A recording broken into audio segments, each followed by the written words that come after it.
Hello, thank you for joining us today. Today we will be talking to you about data-driven decisions for green communities.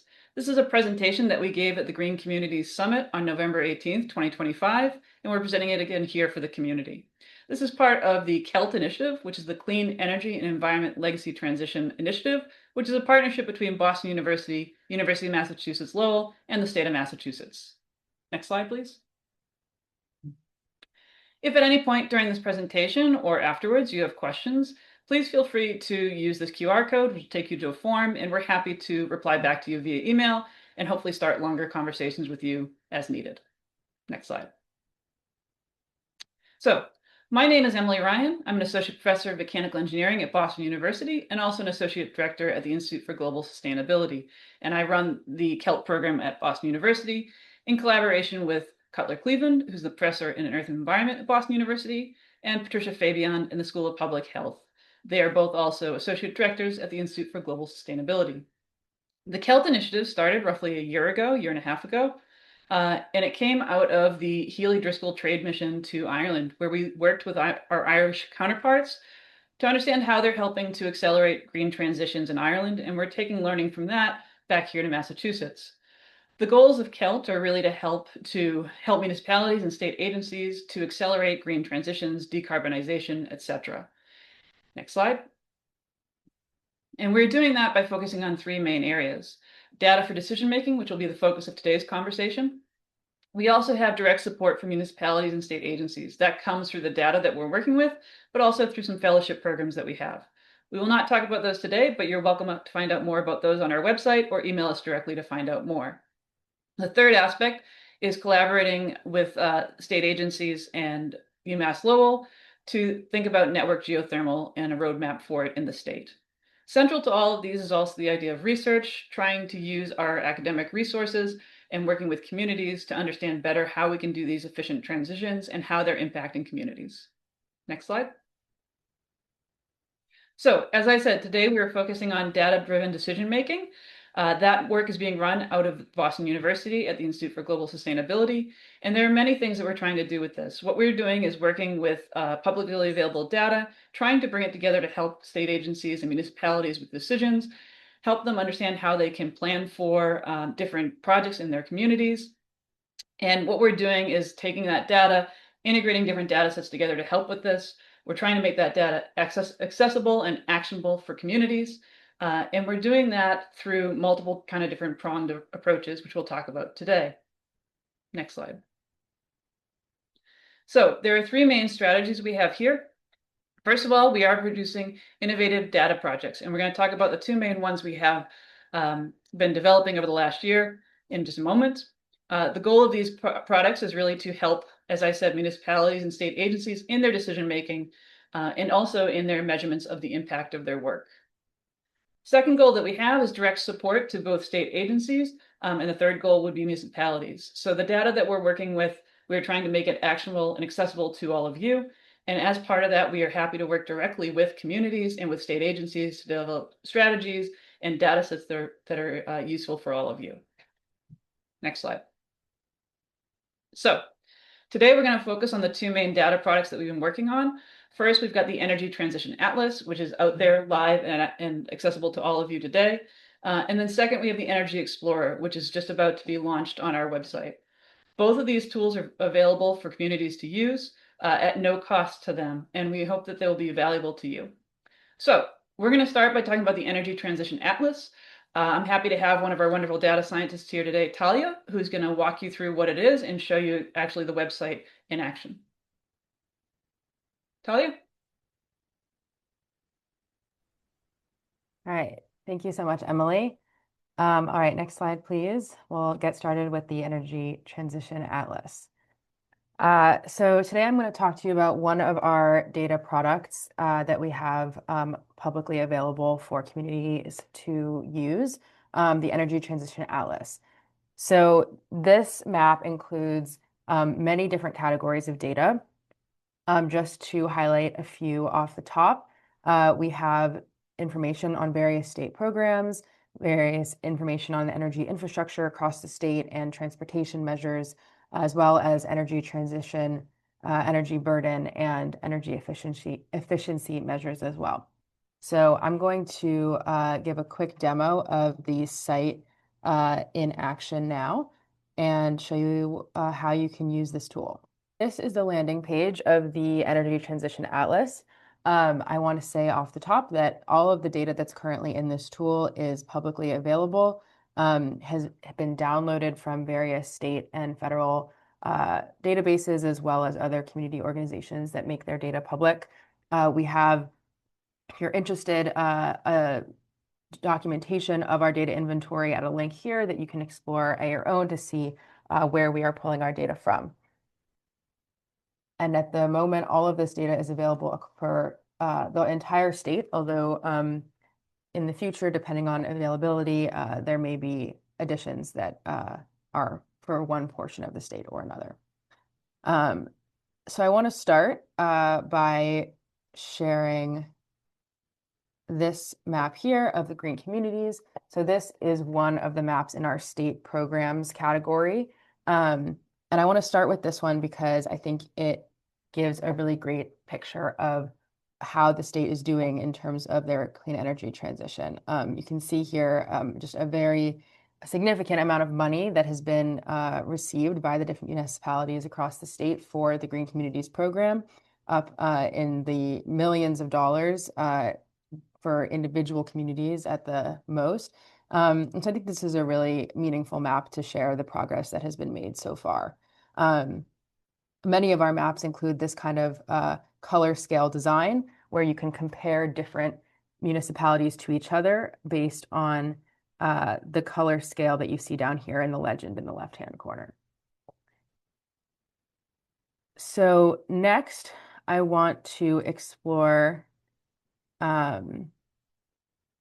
the housing energy burden category. So we also have various maps on the burden that individual houses and residences face when heating their house or other energy measures. So this map here shows the average energy housing cost based on census tract across the state. So you can see here that the darker orange colors indicate a higher cost, and you can see where the pockets of those high expenditures are across the state here. So as I said, many of these maps exist in this color scale fashion and make it easy to compare how your municipality is doing to those around you, or to identify other neighboring towns that maybe you would like to learn from if they're doing something particularly well. Next, I will share some of a different kind of data that we have in this map. So let's look at power plants across the state. So this map shows all the locations of all of the different power plants across the state of Massachusetts and what kind of energy source they use. So I think this is a really interesting map to see where is our power being generated and what is the breakdown of what type is being used. You can also see here the larger circles indicate a larger capacity of those energy sources. So while you can see there's lots of little yellow dots across the state of solar power, they are quite small versus some of the other natural gas and petroleum and pumped storage that you see here. So another way, this is just another way to see the distribution of energy across the state, looking at something like a point location rather than aggregated up to a town level. One other map that I will highlight here is the installed solar capacity. So this is showing the capacity by town in kilowatts as of January 2025. So over the last 25 years. And again, you can see here where the pockets of very high production and installation have occurred, and which areas are maybe still catching up. And so I think this is a really interesting map to look at to see, which towns are really at the top of this field and who can we look to implement some of their practices that they've been using. So this is just a quick overview of a few of the different maps that we have. We have a whole host of different categories and things that you can explore here. We do update this data as soon as new releases are available. As I mentioned before, they are from publicly available sites. So as soon as any new data is released, we try to integrate it into our tool here. And at the moment, we, again, as I said, have measures for the entire state, but you can as well, for some of the more point location data, zoom in to a specific area of interest if you want to take a closer look. At the moment, we do not, we kind of are looking at a snapshot in time from whatever data is most current. So we do not look at data that is trending, but that may be coming soon in another tool that we'll talk about in a minute. And if you are interested in accessing any of this data and using it for your own analyses, as I said, this is publicly available. So feel free to check out either the original source links, or you are welcome to contact us and we can give you our data directly. All right, with that, I will go back to our slides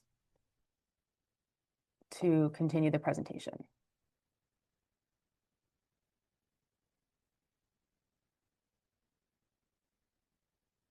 So the last thing that I want to talk about is a new tool that is in the works and will hopefully soon be available. And this is planned to be paired with the Atlas tool that I just demoed.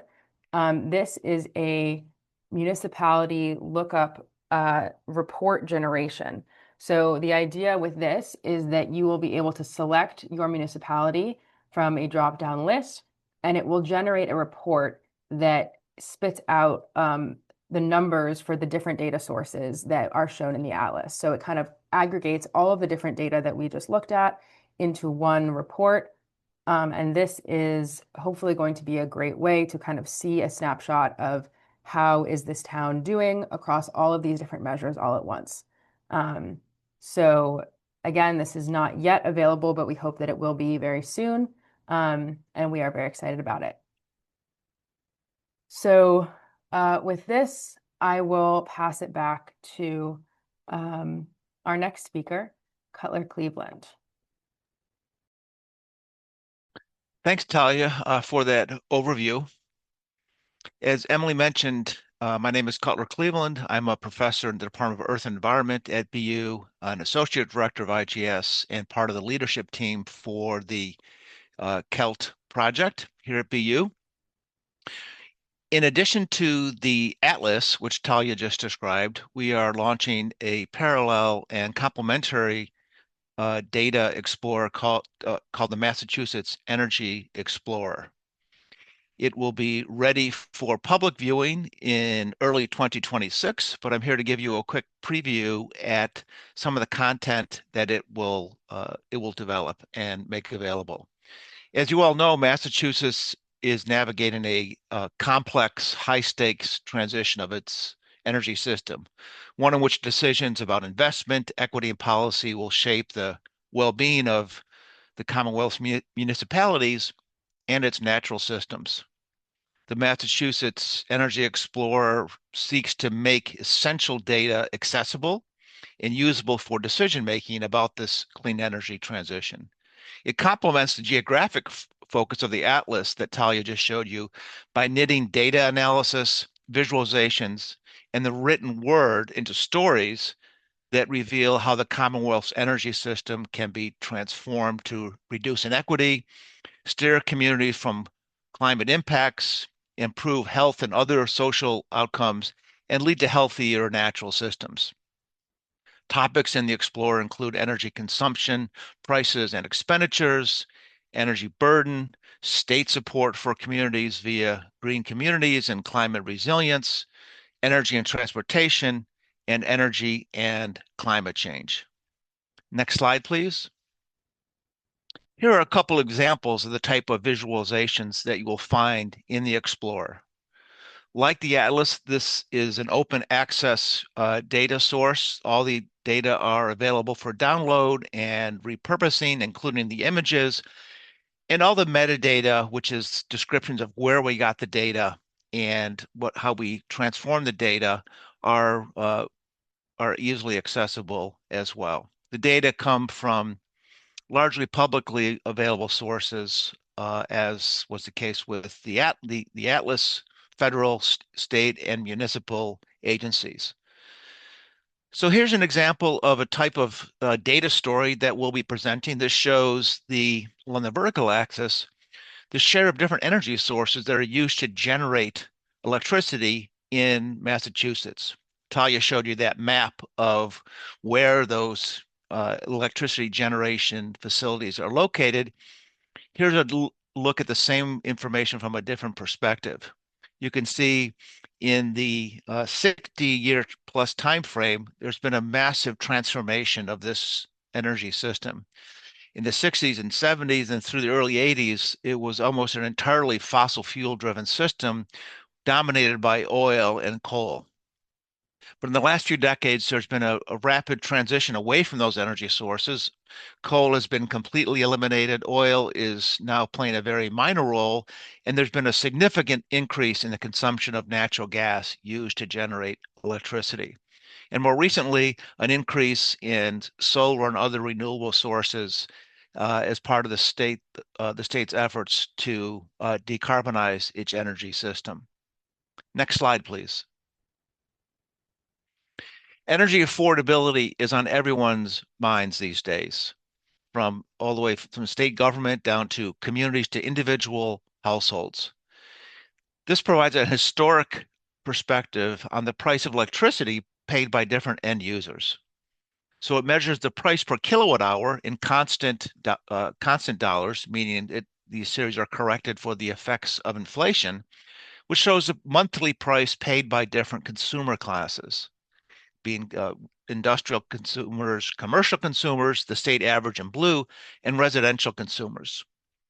Amongst other things, you can see the recent, being in the last 5 to 7 years, increase in the overall constant dollar price of electricity, and particularly in the residential sector, which has state agencies and communities and other individuals and organizations concerned about how we can make lead a decarbonized energy system while also making energy affordable, particularly to low-income households.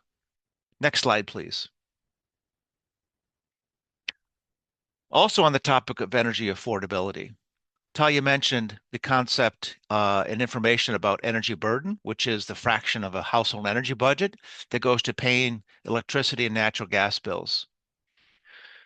With money from the federal government, the state supplies energy through the Low Income Heating Assistance Program, abbreviated LIHEAP here, which helps low-income households pay their utility bills.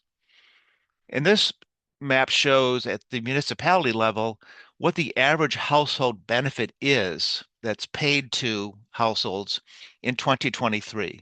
So the darker colors are larger benefits paid, meaning these households need more help paying their utility bills. And there are lots of interesting stories that you'll eventually read about in the Explorer about what explains the pattern that we see here. But connecting back to the energy burden information that Talia revealed, you can see a pattern here where a lot of communities in the western portion of the state and also on the Cape and the islands that have a higher need for energy assistance, in part because they rely on more expensive fuels such as fuel oil, propane, and electric baseboard heat to heat their homes. So this information is useful for municipalities and the state to better understand how they can make this transition to a decarbonized energy system, but in a way that increases access and affordability. So with that, I will turn it back to Emily, who will try to wrap this up with some closing thoughts. Thank you, Cutler. And thank you also, Talia. So I hope you've gotten a better idea today about what we've been doing as part of the CELT project and what some of the resources that are available to you are. As we've said, the Atlas is available. You can see here we've got links and QR codes to some of these to our websites. The Atlas is available and free for all to use, so we hope that you will explore it and give us feedback and ask us questions. We're really here to be a help to all of you, whether you're at state agencies, municipalities, etc. In addition, we were talking about the Energy Explorer that Cutler just discussed. That should be available, as he said, in the coming months, and also will be freely available to all. We encourage you to explore the tools that we have. Also, as I mentioned, please explore the fellowship program that we have. We didn't focus on that today, but there's a fellowship program for municipalities and state agencies. And again, that is free for all municipalities. You can also follow us and find more information on LinkedIn. As I said, this presentation was based on the Green Community Summit meeting, which happened on November 18th. During that meeting, we presented this material and we also took questions and feedback. We've woven in some of the questions that we heard today into the presentations, but before we close out, I'm going to take a moment to ask our program manager, Natalia, who's with us, to see if there's any other questions we should address before we end. Emily, just a reference to the question about how the information can be a group for municipalities to let our audience know that we're working on different tools in which for both the Atlas and the Explorer, there will be possibilities to search for information in individual towns, but also to see some groupings and relevant associations of municipalities based on the structure of the regional planning agencies, so they can use the data also for their processes with those groups as well. Yes, thank you. Yes, so we right now focus, as Talia and Cutler are saying, on different levels of data that we have at resolution, whether that's the town, census tract, etc. But there were requests about regional planning agencies and others, so we are going to work to make that possible. There were also some questions about indicators on schools. We have not started to integrate those yet, but we actually are discussing that as well because we know that schools are often the largest facilities that municipalities have and are also a great target to consider when we're thinking about energy transitions and decarbonization. So those are hopefully coming in the near future. Other questions that we need to address before we close out? No, just a couple of more questions on specific indicators, but to let people know that we appreciate the feedback and we're always open to see about other needs on specific indicators that we can review and discuss in terms of what information can be included in each of our products and how can we best help and support municipalities and state agencies with these resources. Yes, absolutely. So the CELT initiative is funded by the state to be an asset and a help to all of you. And so if there are things that you need for your communities, please feel free to reach out to us and ask. We're happy to work with you. And if we can get access to the data, well, we're happy to see what we can do to help you get those indicators or that detail level that you need. Again, thank you all for joining us. And please follow us on LinkedIn, reach out to us via email or through the QR codes that were in this presentation today. And we hope that we can work with you in the future.